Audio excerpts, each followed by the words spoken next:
So let me get to it because of the time factor. I want to say a few things.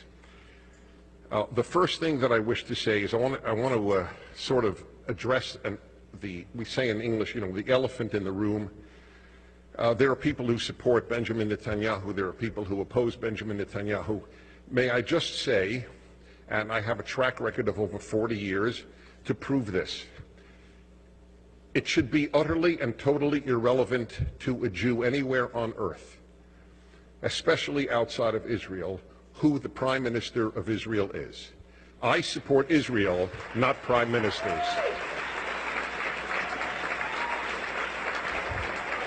I have never critiqued Israel as an American Jew. You think I agree with everything that any prime minister does? But it is irrelevant. I live in the freedom and security of the United States, 12,000, 8,000, whatever it is, miles away. Who the hell am I to tell Israelis how to vote?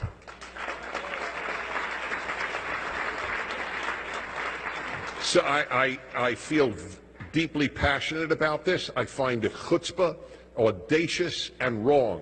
I support Israel if there is a left-wing prime minister. I support Israel if there is a right-wing prime minister. If you want to critique, make aliyah. Then you can yell and scream and demonstrate all you like. But from the United States, give support to Israel.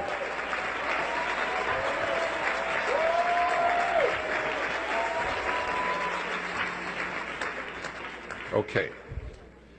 So I want to challenge many of you with the question that I pose when I have a few minutes only to talk to an Israeli American or American Jew who is not particularly religious. I myself am in a small category, or not small, but in an odd category. I'm deeply religious. I deeply believe in the divinity of the Torah, but I'm not an Orthodox Jew. So I have no axe to grind here. I don't understand Jewish history without the God element in it. And I need to address this because if you rationally perceive what I'm saying, that's all I ask. We are coming up to Pesach, to Passover. And in the Haggadah for 2,000 years is the following line: Shebechol dor vador umdim aleinu l'chalotenu. In every generation, somebody arises, and here is the key word. L'chalotenu means literally to finish us off, to annihilate us. When I was a child, I remember sitting at my parents' Seder, and I remember thinking the rabbis who wrote this were wrong. This is after the Holocaust. Nobody is going to try to destroy us again. People know how wrong that is. I was wrong. The rabbis of 2,000 years ago were right. In every generation, somebody arises to annihilate the Jewish people. In this generation, it's Iran. In the last generation, it was Germany. That's the way it has worked in Jewish history. This is not paranoid, it is fact. There is only one nation on earth, one out of the over 200 countries on earth. Only one is targeted for annihilation. And guess what? It's the only Jewish country in the world. It is not a coincidence that the only country targeted for annihilation is the only Jewish country in the world. It is a challenge to all Jews to think this through. Why would that be? There are hatreds all over the world, but there are no exterminationist hatreds. That is unique to Jewish history. Those who hate us don't want to enslave us, don't want to persecute us. They want to destroy us. That is unique. And sure enough, we are living it again. And as usual, by and large, the world doesn't care. If Europe can rush into Iran and make all sorts of deals for European companies, then by golly, they're thrilled to do so.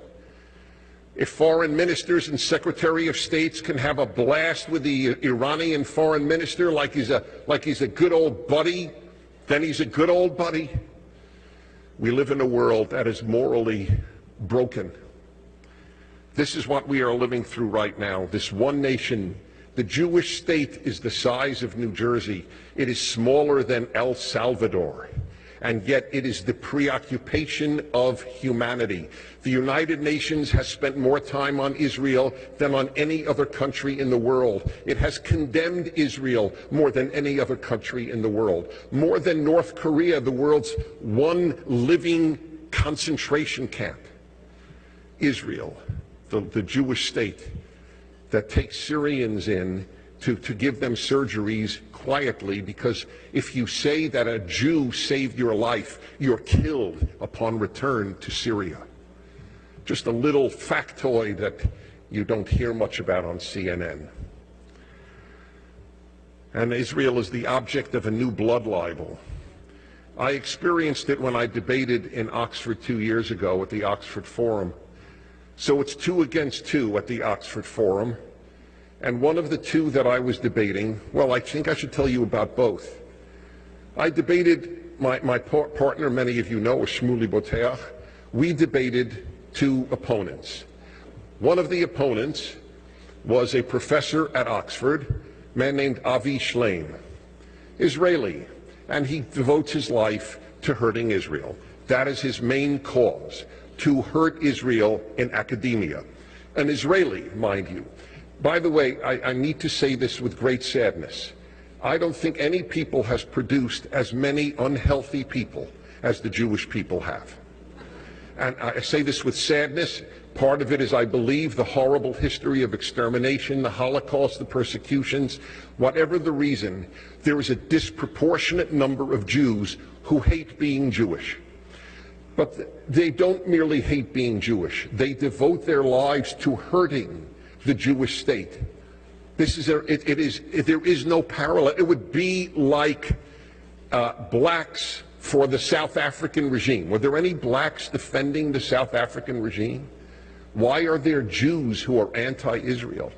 It's a phenomenon. It's a sickness. It's a sickness of the soul. Anyway, the other person we debated was a woman who got a PhD under this man from Berkeley, an Iranian American.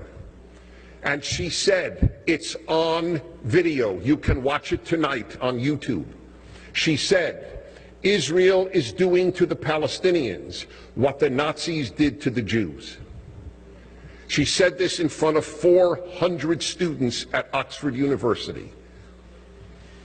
And no one except myself, as it happens, obviously, called her out on it.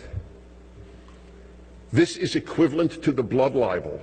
There is no difference, morally or factually. There is no difference between that libel and the blood libel that Jews would kill Christian children to use their blood to bake matzahs.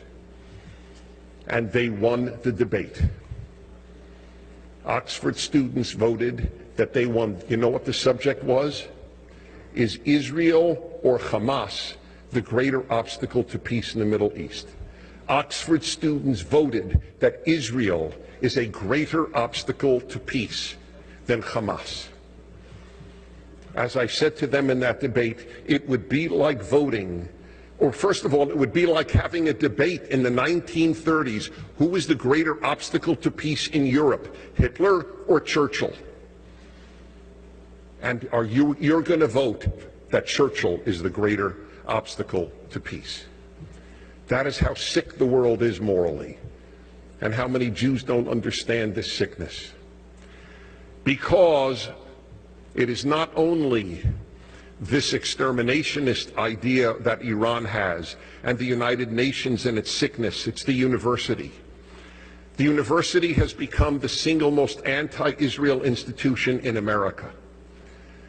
As I tell Jews, if you don't get cognitive dissonance, then the words should be abolished from English. That which Jews most trusted turns out to be their greatest enemy, and that which Jews thought is their greatest enemy and least trusted ends up their greatest friend. The greatest enemy of Israel in the United States is the university. The greatest friend of Israel in the United States are religious Christians.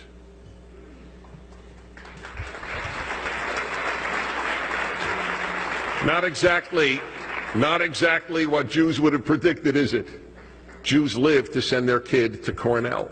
That's the meaning of life for most Jews, what college their kid goes to. Well, let me tell you this, it doesn't matter what college your kid goes to, because whatever college your kid goes to, they will learn to despise Israel. That's the sick fact of life as it exists right now. And now I come to you, and finally, the importance of IAC and the importance of Israeli Americans. Number one, no one can talk with the authority that an Israeli can talk. When you answer these charges, it is more powerful than if I do. You lived it. You are it. You must speak out. Israelis who are quiet in the United States are a puzzle to me. I don't understand them. This room should be 6 times filled more with Israeli Americans. Do you not understand? I would just say to this is, do you not understand? Don't you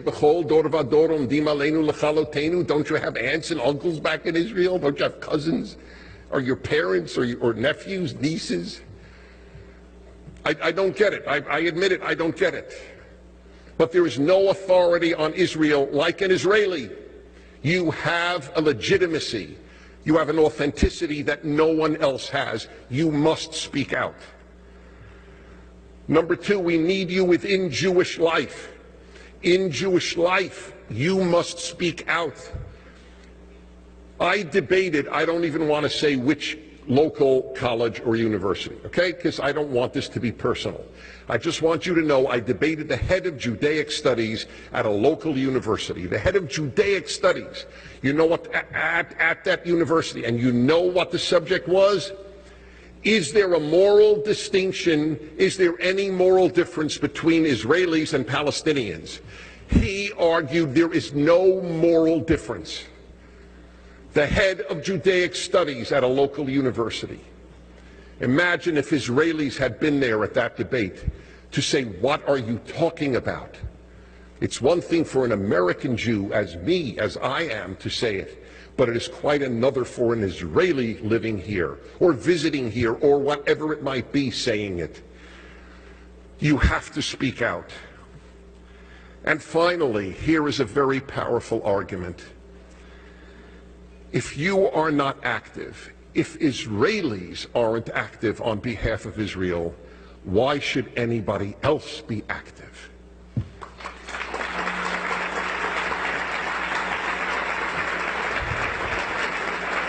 If that argument doesn't do it, then nothing will. We need you, and you need us. This is a great organization. Please support it, and please get every Israeli you know to think and rethink their silence. Thank you very much for having me. Thank you. Thank you very much. Thank you.